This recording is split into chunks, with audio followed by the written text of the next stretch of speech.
In today's podcast, I speak to Louis Reinhardt. Louis is a property investor and he does most of his property work where he does investments and letting out of the properties with the BRRRR method, and he does most of that in Bloemfontein. He also has a really good YouTube channel which you should definitely go and check out. I really enjoyed our conversation and I feel that he really shared a lot of insight into the property market, what it entails to get started, what you should keep in mind when buying your first property, and also the aspects to look for when searching for that first property. I really enjoyed our conversation and I hope you did too. Onto the podcast. Louis Reinhardt, welcome to Challenge to Champion, man. Thank you so much for coming. I really appreciate it. Thanks, Laruna. I'm excited to be here. Yeah, the same here. I've been watching a lot of your stuff on YouTube. The algorithm has picked you up on my side, and I get punted a lot of videos, and you do make a lot of videos. Yeah, I try to post at least one video a week, but I'm not sure if that's the best solution. It's a lot of work, but I'm trying. Yeah. I think it's definitely, that's probably like the minimum. Yeah. But for someone who does that on the side, I do one every 2 weeks. Yeah. Because it just gets hectic and then you just stop it totally. So yeah. I think it makes more sense, even if you slow it down a little bit and keep it at one a week. I think that's the way to go. And your subscriber base is quite big. Yeah, I think it's just a number, but I think I'm able to reach a lot of South Africans willing to improve their or willing to educate themselves, which is cool. It's nice to help people for free, obviously. So it's fun. I'm enjoying it. But like you mentioned, 2 a week sounds much easier, but consistency is probably the key. Yeah. I think if you can just keep it going over a long period of time, it pays off. Yeah, even absolutely. if it's one every 2 weeks, I think it will still work. Yeah. But let me jump into it. Why do you think real estate is a good way to invest your money? Why do you believe in real estate? I think it's a difficult question to answer because it depends on who's asking the question. At the end of the day, for me, real estate is a great investment vehicle. The main thing for me is leverage. I think your average individual won't be able to just buy a property cash for 1.2 or 1.5 or whatever amount it is, just buy it outright. So having the ability to use leverage to buy an asset that can appreciate over time, be paid off over time, and hopefully create cash flow at the same time is an easy way to grow your net worth. I do think that there is other or better ways to make money as well, but it's such a good way to grow your net worth for an average individual. Someone with a good credit score, someone with the will to be consistent, and someone that has a good income. It's easy to invest in property. But what I always tell people is not all property is a good investment. The asset class as a whole can be very beneficial, but not every single deal is a good investment. So, it can be, but it isn't always. Yeah, I think it's like anything. You have to look at the niches of it. Like you said, with the fact that you can leverage it is a big component. What we do at Big Pond Property is we have investors because we buy multiple houses per year, and doing that on one person's name is very difficult. Doing it in a business, you have the VAT component, so also very tricky. So what we do is we have friends and family, and these friends, if they're not wanting to buy a house this year, they are not using that leverage. They can't use it for anything else. That affordability. They can't buy crypto. Yeah. They can't buy and sell a car with that affordability. They can't do anything with it. So we use that. That's smart. And that's something that someone else can do as well. Of course, you need to learn the intricacies of it and so forth. But I agree with you in the fact that there's not a lot of easy access to capital in the way that real estate gives you access to capital. Yeah. And I think you can dip your toe in it and test it out with a bit of lower risk. Say, not buying a big property, doing a whole renovation on it, and so forth. It's maybe easier, buying a flat. Yeah. Somewhere where you can rent it out or you can stay in it. I don't think if you're going to stay in it, it's the best investment. I don't see that as an investment. Yeah. It will still grow in equity over time, but that's something totally different. But if you can buy a flat that's almost cash flowing, close to cash flowing, keep it for a couple of years, your equity will grow. Someone will be paying most of your bond, and then when you want to sell, you can get that equity out. Definitely. Then you have created a couple of 100,000 by just having the savvy to do the whole deal, putting the whole deal together. Now, I always ask people, how easy is it for you as a 9-to-5 worker to save, let's say, 200,000 Rand? Most South Africans struggle to save 1 month's salary. So if you have the skills, like you mentioned, buying a property, creating a bit of equity, and being patient, and eventually getting access to that equity, it's an easy way to grow your net worth and to grow into bigger deals. So it's obviously, you don't run before you walk. You start small, which is very important. Yeah. I also see it as like a forced saving method. Yeah.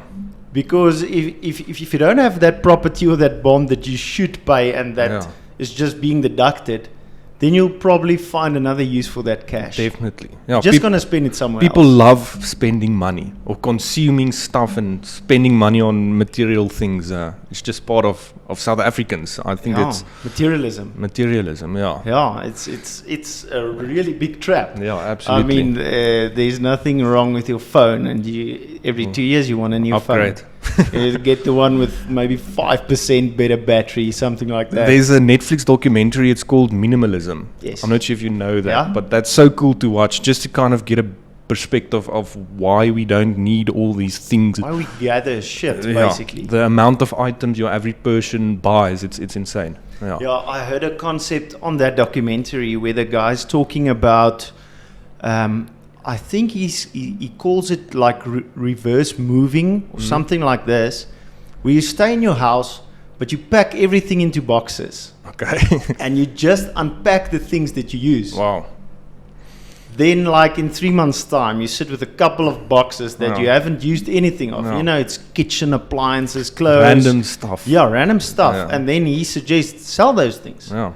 I mean, they are probably holding you back because you're hoarding these things and you maintaining them and keeping them, and they're losing value. But all of those things are actually a bunch of cash lying there. Actually, yeah. And we are very entrepreneurial. We buy and sell anything we can get our hands on. We'll try and sell it. But so tell me about one of your recent videos. I saw you bought a property in Bloemfontein it's like a multi-let that you're doing. Yeah, the latest one was in Elof. That was a full title property, yeah. I made a few videos about that one, yeah. Is that in Elof? Yeah, Elof. Yeah, that's basically Delmas. No, Elof is the street. It's Universitas in the Free State, in Bloemfontein. Okay. I just call them Elof, or the street name or whatever. Yeah. All right. So tell me about that deal. How did you put together that deal for yourself? Why does it make sense? Why did you buy it? How are you making money out of it? Yeah, so my strategy with property is called the BRRR strategy. It's actually a strategy. It's for buy, renovate, refinance, or rent out, refinance, repeat. And that's basically what I do with all my deals. And like we talked about with equity, the only way for me to get access to equity is to refinance. And that's because you're not selling it. I believe that I want to buy property and keep it forever. That's basically the mentality that I have with most of my properties. So the only way that you can get access to your equity is either to sell it or to refinance it. That's basically it. So I rather refinance. And with this specific deal, I want something that can generate cash flow. Of course, from day one, it needs to create profit, monthly profit. This will just allow me to mitigate my risk, and obviously I want to increase my income at the end of the day, semi-passive income. And with this specific deal, I bought it for 1.3 million Rand, which is really quite cheap for a house in that area. So from day one, I bought it for cheaper than it's actually worth, meaning I already have some equity in the deal. So your average house there sells for 1.7 to 1.8 million rand, which is a pretty decent discount for a property that doesn't really need too much repairs. So with everyone that knows my channel knows that I focus on cash flow, and I always mention the only way to generate cash flow with property is either student accommodation or multi-lets. It's very rare to find a single let property that can actually generate cash flow unless you put in a lot of cash or if it's just bought for very cheap. So this specific deal is student accommodation, bursary students, and then it creates a certain amount of cash flow every month, and which allows me to, after I have renovated the project, go back, withdraw all my money that I put into the deal, meaning refinancing the deal, getting back all my money that I invested, and it's still cash flows after I have refinanced. And that's the most important thing with my specific strategy, is focusing on properties that can cash flow when you buy it and when you refinance the property, because that still means I was able to withdraw, let's say 600,000 rand, and the property is still creating cash flow. So ultimately it's as if I bought the deal with none of my own money, if that kind of makes sense. So let me go through that a little bit. Firstly, let's just discuss the term refinancing. So if we can just explain it to the listeners a bit. Refinancing is basically a revaluation of the property value. Basically. So you can maybe discuss it in a little bit more depth. Simply put, it's the difference between what the property is actually worth and what it is financed for. So most of the time, traditionally, people will buy a property for 1.5 million rand and they will register it for 1.5 million rand. So let's say after 10 years, the property is now worth 2 million rand. You have an equity position of 500,000 rand. So your property will be revalued for 500,000 rand more, and the only way to get access to that money is to refinance it. Some people call it a further loan, to get a further loan on the additional 500,000 rand, and that's simply where the bank will value the property, make sure that it's actually worth 2 million rand. They will look at your finances again, your credit score, all those jazz, and then they can actually pay out the equity to you. But it's still a loan. It's not just money that they give you. It's a further loan or an additional loan that you take out on your property. Yes. Your property is just the security for it. You if that makes increase sense. the bond rate, so you paid 1.3. Do you make sure that what you spend on the property will be covered by the refinance? Absolutely. That you can extract that cash again. Absolutely. So that's the most important thing. Let's say you spend 500 or 600,000 rand, or it depends. You won't be able to pull out all the equity all the time. Obviously, you have limitations with it. It's not as easy as it sounds. But I mean, if I can spend 100,000 rand to buy a property that can generate 10,000 rand profit in a month, it's a no-brainer after I've withdrawn my equity. And sometimes I don't withdraw the equity immediately. You have to wait a certain period of time for the banks to actually allow you to do that. My rule of thumb is waiting at least 6 to 12 months. The quickest I've done it is 6 months. But again, it's not this magic trick that can give you endless financing. It still needs to make financial sense, because you can withdraw that equity and your cash flow is not enough, meaning you'll just increase your monthly bond cost and your shortfall will be bigger, meaning it costs you more money. And I think that's a mistake that a lot of people make, is what I've seen people do quite often is refinancing their properties and buying a car or going on vacation. Then effectively you're paying off a car over 30 years because the additional amount that you're borrowing is just a longer term loan. Yes. So it's quite interesting with refinancing. There's a lot of grey areas and people don't necessarily understand why it's so useful.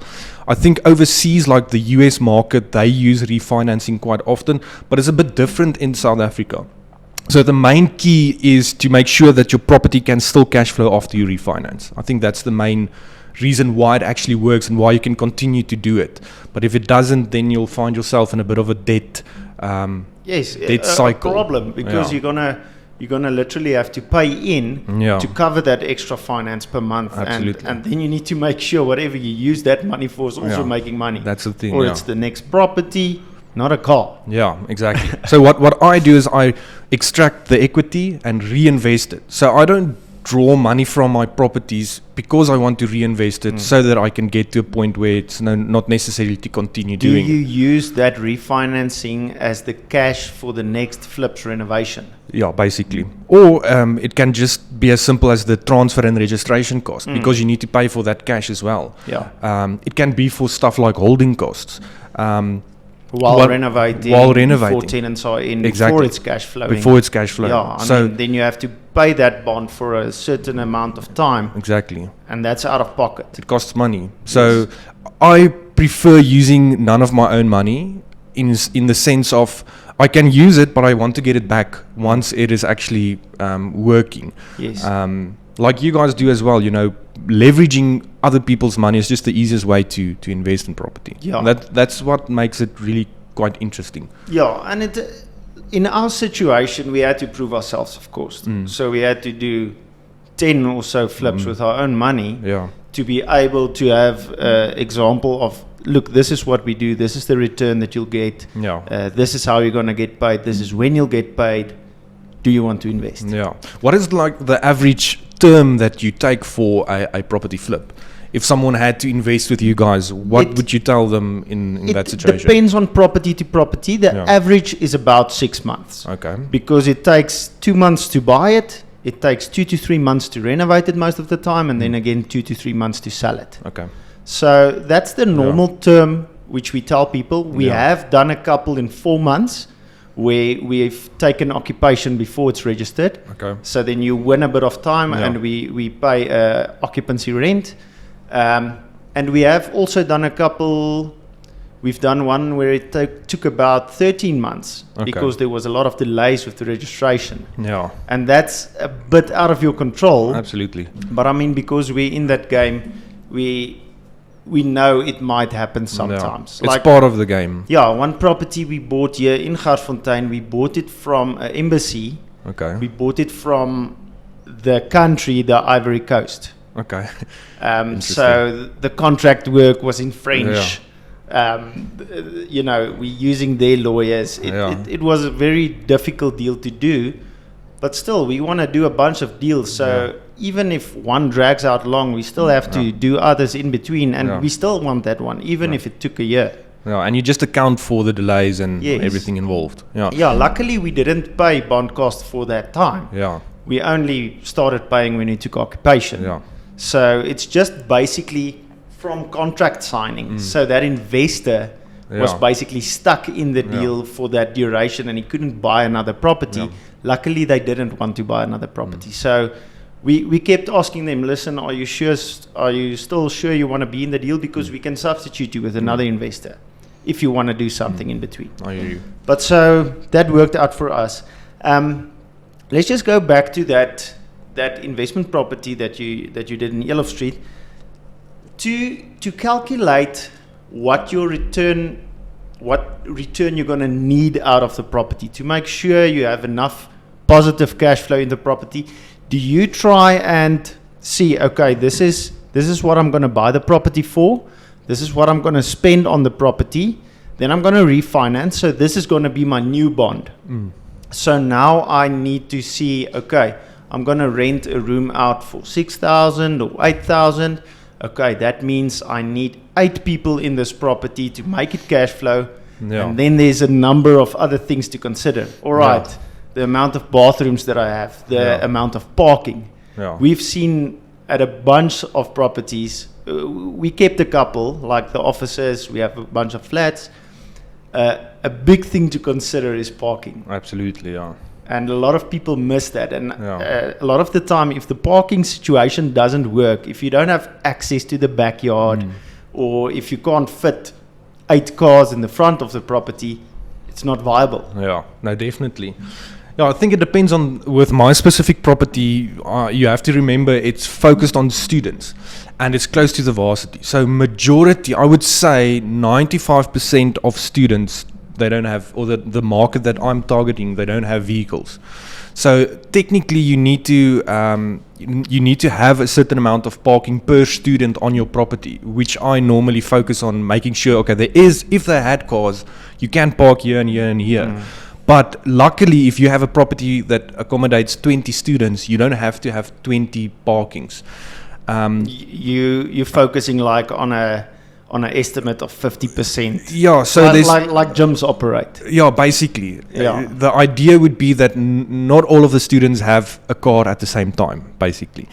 But it's obviously something to consider, because what if they do have vehicles? Yes. Then you're basically screwed.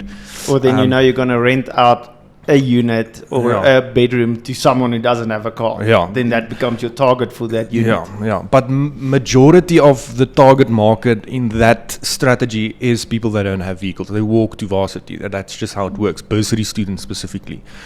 But with the return on investment, that's exactly what you need to do. You need to make sure. So the easiest way to do it, let's say your cash flow is 40,000 Rand per month, and you deduct all of your expense, or your income is 40,000 Rand a month, and you deduct all of your expenses. I'll get back to that just now. With your bond of 1.3 million Rand, you'll have to do your calculation to see what is your cash flow at the end of the month, or your return on investment. And then you have to do a second calculation with your upgraded bond or your new bond. So it's quite simple. Using I use this Excel sheet that I just use for everything, so it makes the calculations much easier. And you just replace your old bond with your new bond to see if it still cash flows, because the only cost that's going to go up is your monthly repayment. And if you can make sure that your cash flow is good enough to cover your monthly repayment, then you should be good to go. And it depends on how you want to calculate return on investment. I focus on having a good return on investment based on the money that I have to invest. They talk about infinite return. So once you refinance your property and you're able to withdraw all of your equity, technically speaking, that's an infinite return, or meaning you're buying property with no money. Obviously, you need money, but the idea behind it is using none of your own money or getting back your money, meaning it didn't actually cost you a cent to acquire that property. And basically gambling with the casino's money. Yeah, You well, extracted what you put in, and Yeah. you're now working with your profits. Yeah, that's the idea. So that's it makes it quite. There's different scenarios. Obviously, you work on assumptions, and then you get your accurate numbers or your actual numbers. So it's important to account for certain things with student accommodation. Your main concern is obviously repairs and wear and tear. For example, a normal house door opens once or twice a day. Now this door from a student commune opens 20 times a day. So obviously stuff breaks, and that's stuff that you can't really account for as a monthly expense. You can't determine how many things will break. So you need to have a buffer for repairs and maintenance, which is going to be assumptions. You can't work on actual numbers. And that will obviously affect what your return will be at the end of the day, but you still need to put some form of reserve for those type of things. That's the only things that can actually change, besides stuff like your Wi-Fi, your electricity, your water, maintenance and repairs is obviously the one expense. Stuff like garden services and cleaning services, security services, those are proper fixed expenses, whereas the repairs and stuff is not really fixed. Yeah, and I think it's important to think of it in a way. If you are having positive cash flow, like you're making 8 to 10,000 Rand a month, that is not something that you necessarily just spend on something else. You create a bit of a buffer fund Absolutely. for these types of things, because your gate motor isn't going to break every month, but when it breaks, it might cost you 10,000 Rand. Exactly. Yeah. So then you want that reserve fund for these type of Very things. important, yeah.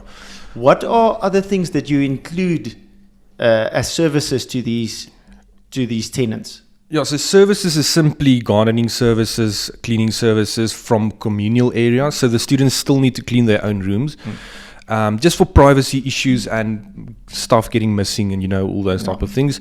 I do include security like armed response, and then internet obviously, and that's basically it. Oh, and then refuse removal in Bloemfontein. We need to remove your stuff on your own expense. That's basically it. But there's certain things that you need to include when you buy the property. So you need to include, it's almost like a small Airbnb if you think of it. They need to be able to live there, rock up with their bags, and they need to be able to live there. So you need your fridges, all of your appliances, your washing machines, beds, desks, lamps, cupboards, all those things needs to be included for them to be able to actually stay there for the whole year. Okay, so you do furnished everything.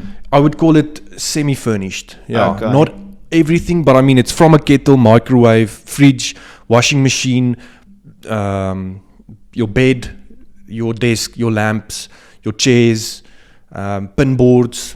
I include mattress protectors and fitted sheets just to keep everything nice and clean. Yeah, that's basically it. Yeah, that's it. So let's call it semi-furnished. Yeah. But I mean, it's basically furnished. Yeah. Oh, and a TV. In each room. No, a communal Just area. a communal area. Yeah. Luckily. Yeah, we did like a high-end commune in Menlo Park. Okay. So we did also very nice furnished the Yeah. whole main area where we Yeah. had 5 bedrooms, and then we had 4 flats on the property Okay. which were totally unfurnished. Yeah. So where you brought your own things, and we found that market where we go more for a high-end student, where it's a lot more expensive, that they Yeah. look after things a lot Yeah, better it's true.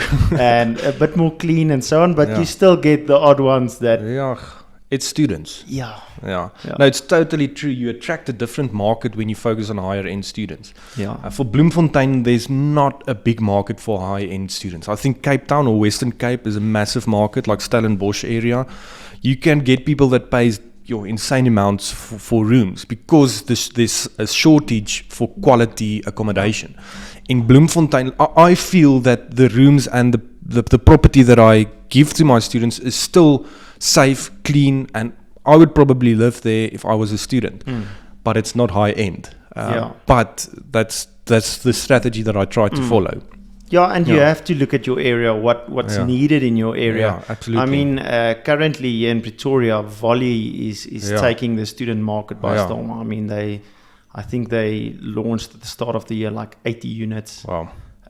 and it's very high end. Yeah. Yeah. They, That's they include things like runs. Every Volley has a Plato at it. yeah. You know, That's cool. they're building a community. It's such a cool environment Yes. to study. Yeah. Yes, that's definitely. And I think a lot of it is due to the fact that the reses are struggling a bit with a bunch of laws, a bunch of things that they need to apply to. And a lot of people have said, listen, we're not going to sign up to that.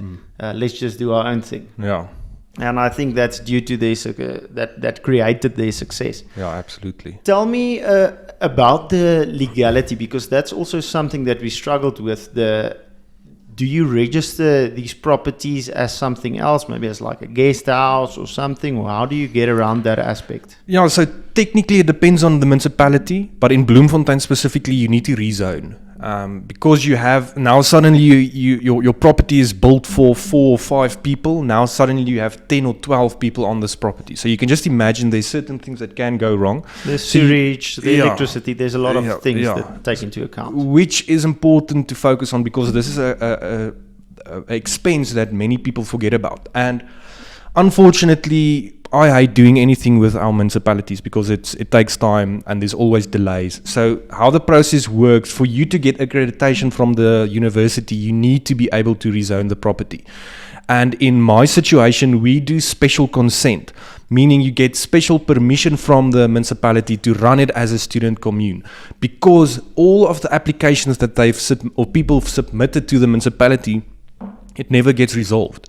So there's a bit of an issue with that, I would say, everywhere in South Africa, because people don't do what they're supposed to do. But the short answer is yes, you need to rezone to create a commune or get special consent from the municipality to run it as a student accommodation, which, it costs around, on estimate, 50,000 Rand just for technically a certificate. Saying or being able to say, okay, this is zoned correctly. Yeah. So it's another expense that you obviously need to account Yeah. for. Yeah. So the zoning is basically the government looking at areas and determining a density for that area, Yes. and determining what use can this property be used for? Yeah, and you obviously need to get a site developer. You need to send out people that test the pressure of the water. They need to test the sewage so that they can see, can that take the capacity of 20 students? Because if it can't, you can't approve that rezoning, because imagine, asking 10 people to use one geyser, for example. It's not sufficient. So you need to make sure that it can actually work for that purpose, and which it's important. It's just sad that you need to pay for it and that it takes so long to actually, be completed. Yeah. It is a nuisance for us in Pretoria as well. It's a big nuisance, and getting anything done takes a lot of time. That's why on the renovation properties, on the flipping side, a lot of the time we buy a property that has some illegal buildings on it. Okay.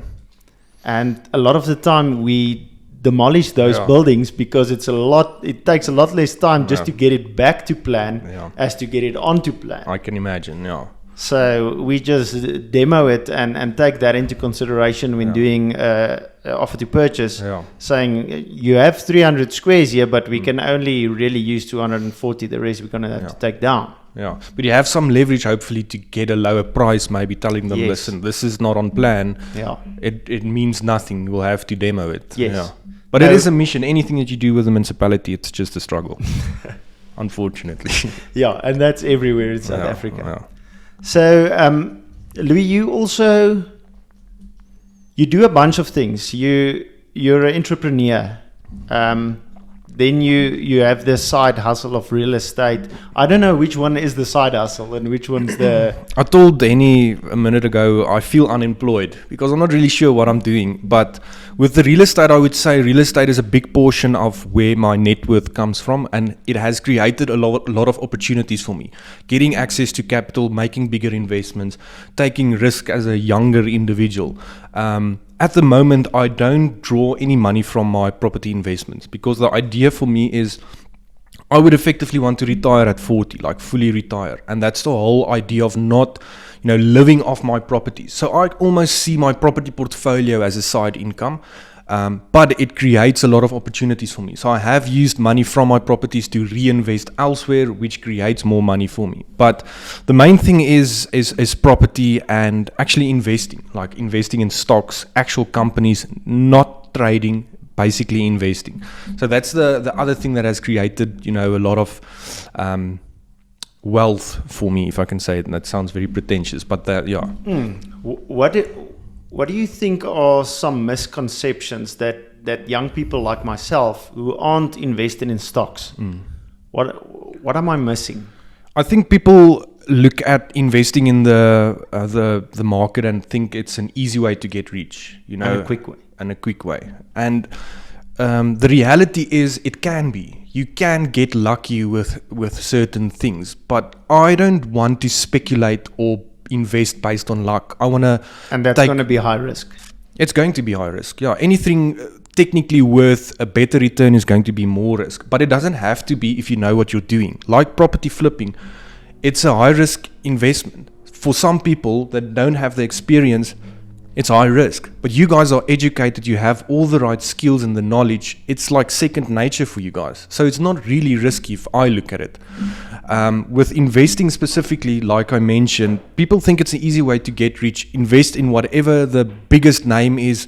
A lot of people freak out on things like crypto, putting in your money and just kind of wishing, okay, this will go up. So that's exactly what I don't want to do. I want to find a specific company, look at the financial statements, make sure that I understand the business model. Why do this company have a creative, you call it a creative moat or a creative advantage above a different company? And why would I invest my money in this company for the long term? I invest for free cash flow. A company like myself that can invest in something after all of their expenses is deducted, they still have free cash flow left to reinvest and to grow their business. That's the model that I like to follow. But I mean, if you think of it, how many people have the time to go through annual financial statements every single day or every single week? How many people do you think will understand it? No, a very small amount of people. I'm still learning, and I'm a small fish in a big pond when it comes to investing. And it's a difficult thing to teach and a difficult thing to learn because you have to do the work yourself. And I mean, I have no accounting background. I'm not a very sharp pencil, so I had to figure it out the hard way, sitting and going through annual financial statements and actually risking or investing my own money over a long period of time to actually learn whether what I'm doing is working or not. So yeah, I think the misconception is people think it's easy. And if it was easy, everyone would do it. The same with like trading or whatever you want to call it. People advertise it as an easy way that every individual can do it. And I believe that you need to have certain skills and a certain mentality and certain resilience to be able to succeed in an asset class like that. Yeah, I agree. What would you think is the best way to get started in it, to start dabbling in stocks? Or yeah, so what I'd like to tell people is you can't invest in a higher risk asset if you can't take control of your finances. You know, if you don't have a good income, you don't have a good credit score, you don't have financial discipline, figure that out before you start investing. Because investing takes more emotional intelligence than just saving a bit of money. So if you don't have the emotional intelligence, stay away completely. I would say if you get to a position where you have disposable income, you have created an emergency fund, you have some form of savings that's yielding a decent return, I would start dabbling in something like exchange traded funds. It's called an ETF. It's simply a basket of funds, or instead of investing in one company, you invest in a basket of some of the biggest companies. And effectively, you're spreading your risk or diversifying. Of course, your return will also be a bit lower. But over the longer term, and when I say longer term, I mean 5 to 7 years, you should be able to walk out profitably from that deal.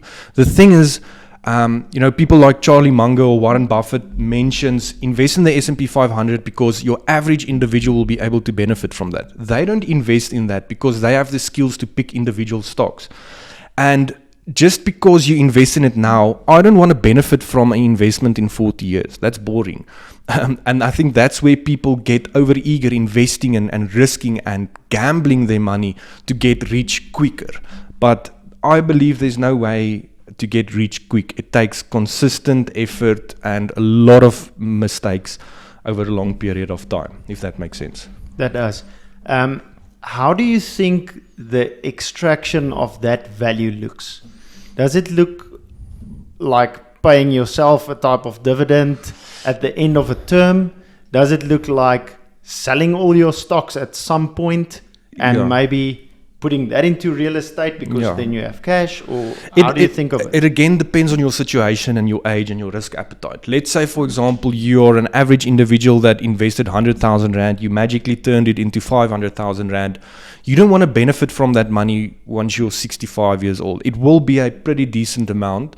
But what I do is I get to a point where I've reached my goal and I withdraw the money. I don't mind paying taxes. If I'm making money, it means I'm going to pay taxes. So it's a good thing to pay taxes, in my opinion. And then I'll take that money and reinvest it somewhere else. But you can just keep it there for the rest of your life and benefit from it once you retire, and maybe paying a lower tax rate once you retire. Or you can, depending on the investment that you make, get dividends. And it also depends on the vehicle that you use. Is the investments made in your own personal name? Is it in a trust, or what is it? So it really depends at the end of the day. But ultimately, I think this is a question that so many people ask is, you'll have to pay taxes. If you have investments, and that's the advantage that property has, there's many ways to reduce your taxes. With stocks, if you make 100,000 Rand profit, that's profit. There's nothing else to deduct from. There's no expenses. So you're going to pay taxes. And so many people make investment decisions based on taxes and not on profit. I don't care paying taxes if I made profit. Obviously, I want to pay as little taxes as possible, but I don't make my decisions based on taxes. But yeah.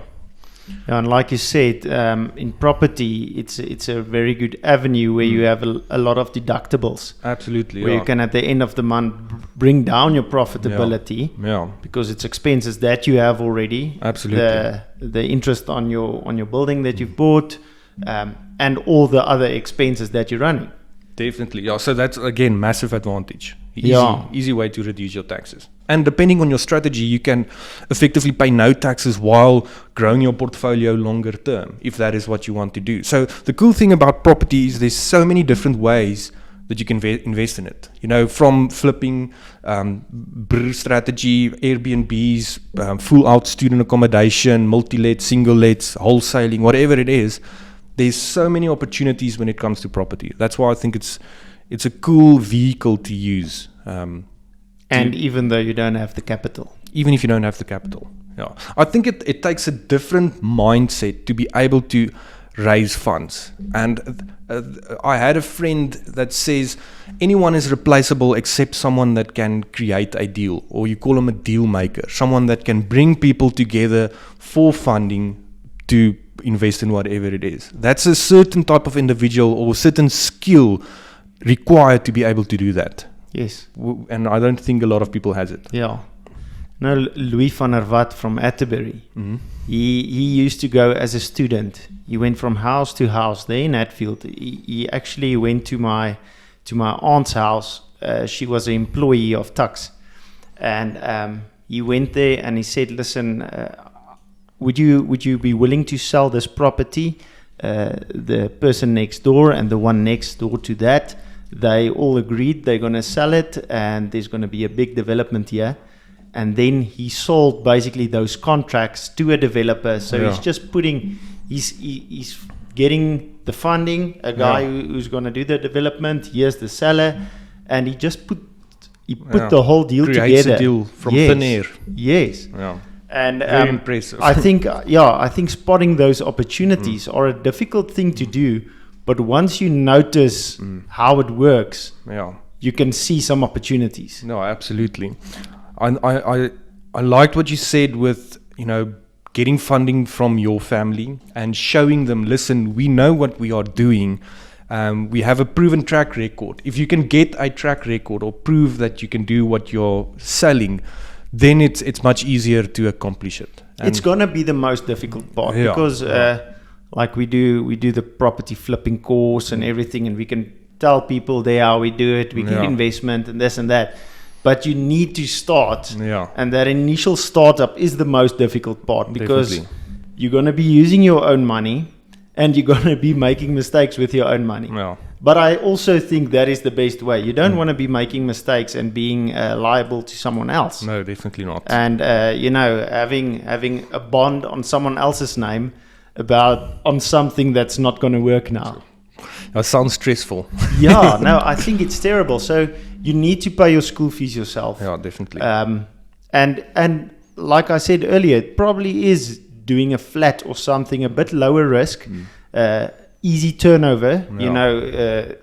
Easy to let out, easy to rent, and probably a little bit easier to sell if you need to. Yeah. What do you think? Have you heard of the concept of house hacking?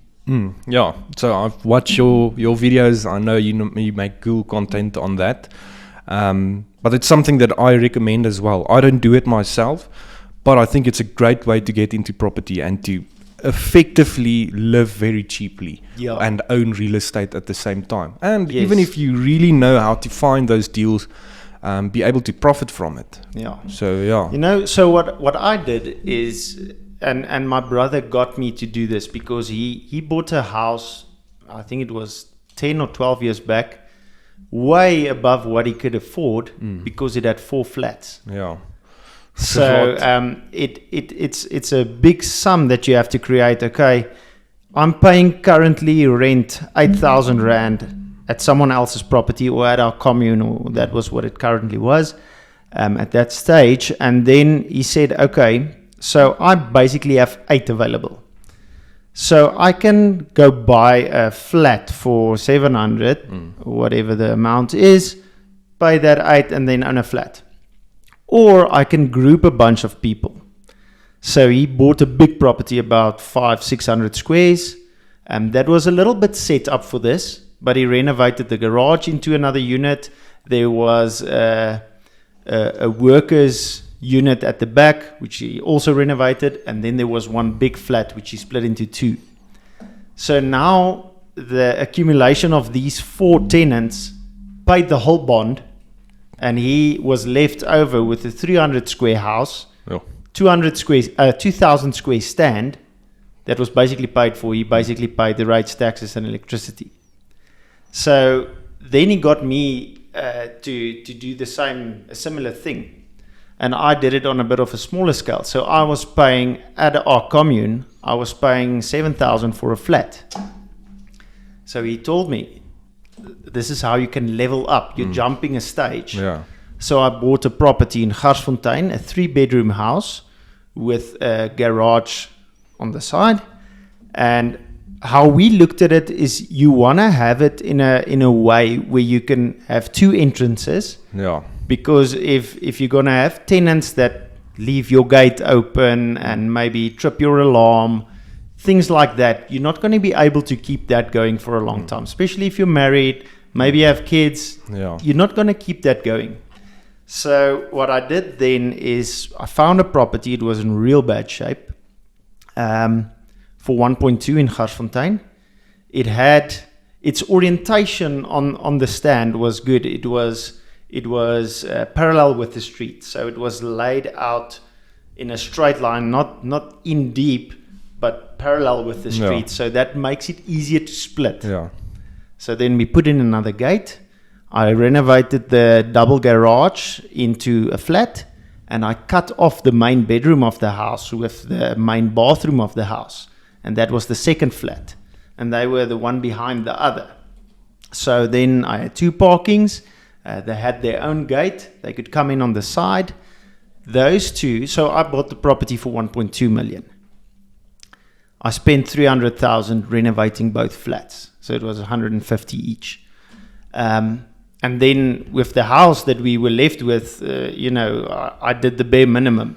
Painted the kitchen. Yeah. I had a ox blood bathroom for me and my wife, 1 bathroom, and we stayed in, we had the 2-bedroom house. Yeah.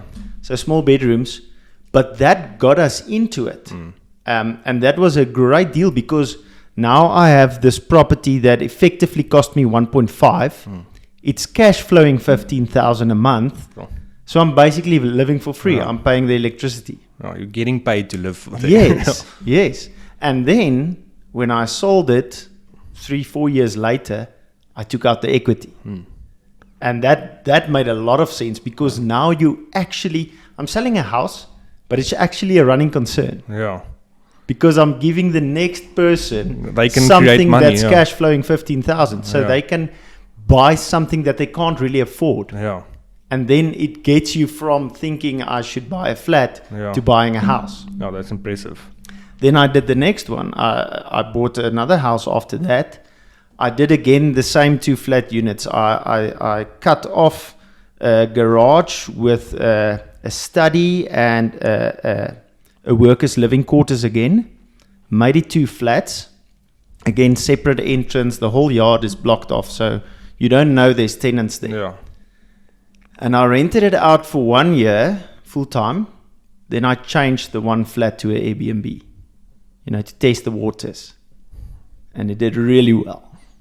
A little bit more than double which you would get with a full-time tenant. Crazy. And then I turned the second one into an Airbnb as well. So if you're looking at rental income, it's basically as if I'm renting out 4 units now. Yeah. So I think a big misconception, it's a passive income. It's not. Yeah. It's not. It's a lot of work. Yeah. It's a lot of work. Especially with the Airbnbs on it now. Yes. But you do manage to put some structures into place. Cleaners, you outsource the work. Yes. Yeah. And you outsource the things that are cheap to outsource. Yeah. The things that are expensive to do, the management of the property. I don't want to give 20% to some management company. No. I just manage it myself. It's not that difficult. Yeah. And I think it's always good to take into consideration, say this thing's making 30,000 a month. What else would you need to do for 30,000 Rand a month? Yeah. Then you would think, okay, the fact that it's not passive, the amount of work that I need to do to create that cash flow is very small amount. Yes. Imagine you put it into amount paid per hour. Let's say you spend 10 hours in a month on that project. If it's 10 hours, probably less. Yeah. And you work out what you get paid per hour for the work that you put in.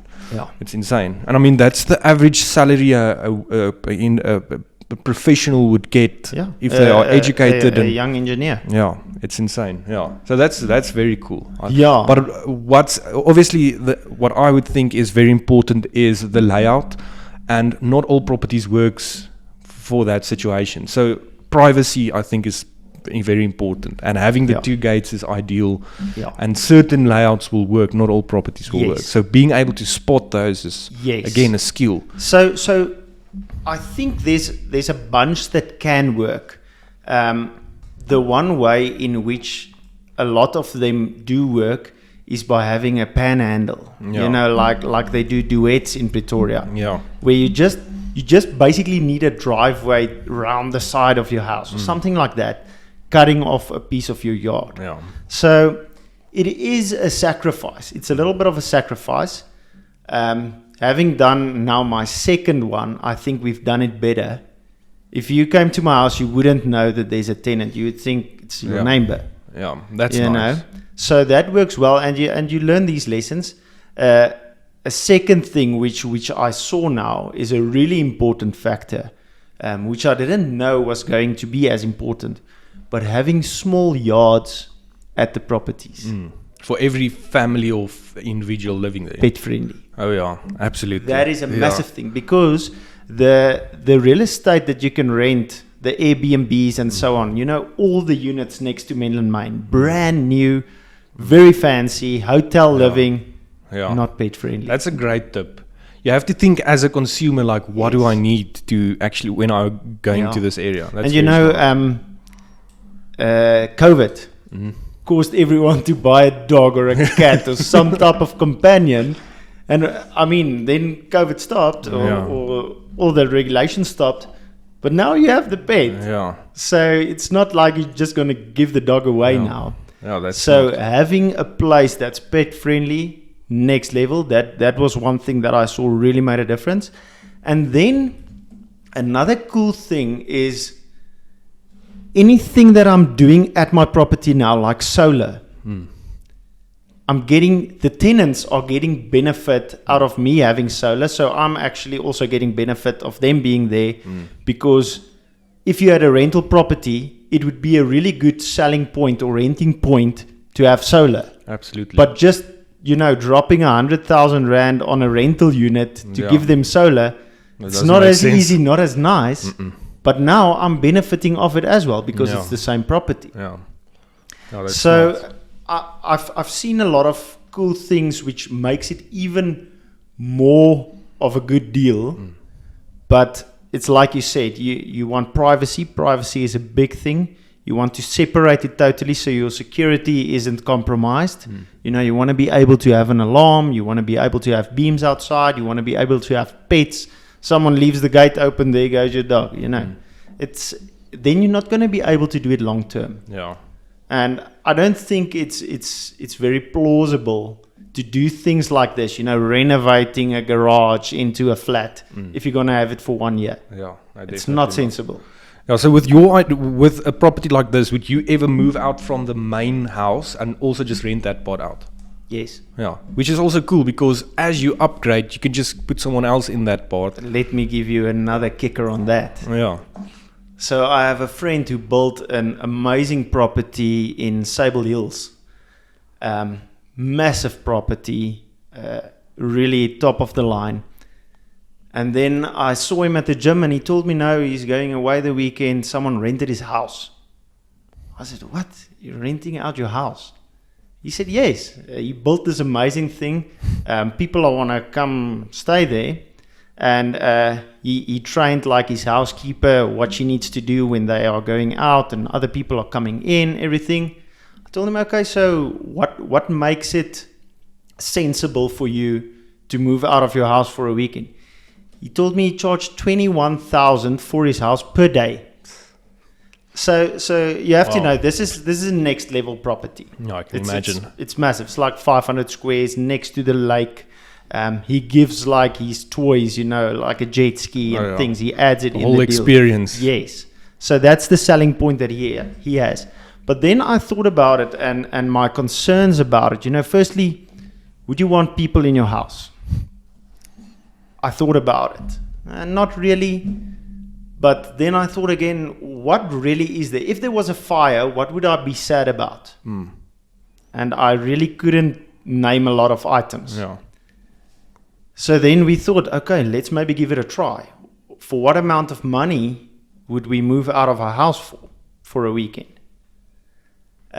So then took photos, put it on Airbnb, tested it out a bit, and then we rented it out for 4,000 Rand a day. So this is a 130 squares, you know, small. I only make available 2 bedrooms. Then I have one that I can lock up things which I don't want people to use or whatever. And we're renting it actually out now from Friday to next Friday to people from America. Wow. So what I did then is I put the house on Airbnb and then I close it off totally. Then I just open it up for times that we would want to go away for. Yeah. So basically now school holidays. Yeah. So close it down, make it available for rental. And now it's rented out for a week. So we have a paid vacation. Yeah. That's pretty cool. So, And I mean, for the bit of inconvenience, Yes. you're getting a reward for that. Yes. It's by Slim. That's and very smart. there's some hacks around it, you know, like I don't want my wife to have to pack out her whole wardrobe and everything. So we lock those up. I just move my pair of pants and so on so the people can use my cupboard space. And then we have the guest bedroom. Yeah. So the cabinets are locked again. Then I have a chest of drawers and a rail mounted onto the wall. So that all they space is need, usable yeah. again. Yeah. And then there's like one bedroom that we lock off where we have personal things and so on. And like one pantry cabinet in the kitchen that is locked. Okay. I mean, all the rest, Yeah. you just... And I think you would be surprised with like, especially at a certain price point, where people really look after your things. And then also Airbnb have a really good insurance policy, yeah. Yes, they'll replace basically anything if Yeah. you show proof that it's missing or broken. But it's smart. You kind of minimize your risk by targeting a certain Yes. audience. Or You don't want to make it cheap. No. Like I had it open for rent over December, and I had a bunch of requests. You know, Yeah. like 10 people wanting to rent it. But then I look at the rentals. You know, someone told me they want to have a small get together with about 20 people. No Yeah. thanks, this is not going to work. But then at the end, I had a guy from Pietersburg coming for a family Christmas with his family, and Yeah. they don't want to stay with the other family. So Perfect. works both ways. And I think just again, your house is it's probably most people's biggest investment. And it's not creating any income for you. Nothing at all. It's just the Costing you expense. money, yeah. So I was thinking, how do I get any value from this except for the equity that's growing over time? Oh, that's smart. You effectively turn your liability into an asset. Yes. Yeah. I think most people won't even think of it. Yeah.